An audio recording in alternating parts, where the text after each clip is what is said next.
اعوذ باللہ من الشیطان الرجیم، بسم اللہ الرحمن الرحیم۔ پناہ مانگتا ہوں شیطان مردود سے۔ شروع کرتا ہوں اللہ کے نام سے جو بڑا مہربان اور نہایت ہی رحم کرنے والا ہے۔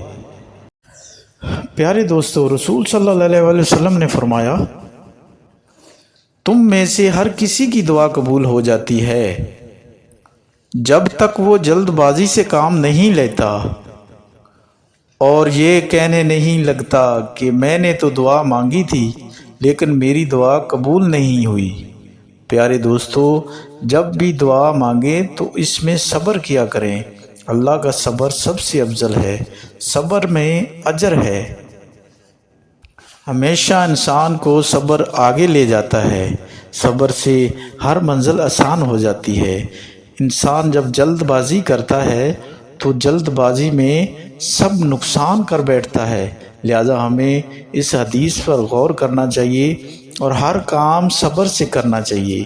جلد بازی سے کوئی کام ہمیں کرنا نہیں چاہیے۔ پیارے دوستو، اگر حدیث اچھی لگی ہو تو سبسکرائب کر دیں اور لائک کر دیں۔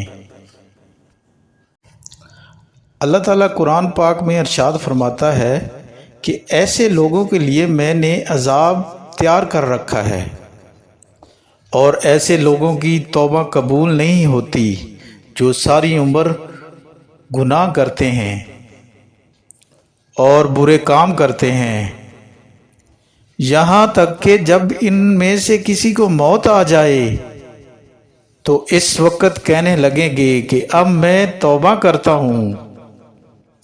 اللہ فرماتا ہے کہ نہ ان کی توبہ قبول ہوتی ہے۔ جو کفر کی حالت میں مریں گے ایسے لوگوں کے لیے عذاب علیم تیار کر رکھا ہے۔ پیارے دوستو، یہ عذاب سب عذابوں سے بہت بڑا ہے۔ اس میں انسان جب جائے گا، اے ہمارے رب، ہمارا نور ہمارے لیے مکمل کر دے اور ہم سے درگزر فرما، اور اے میرے مولا، تو ہر چیز پر قدرت رکھتا ہے۔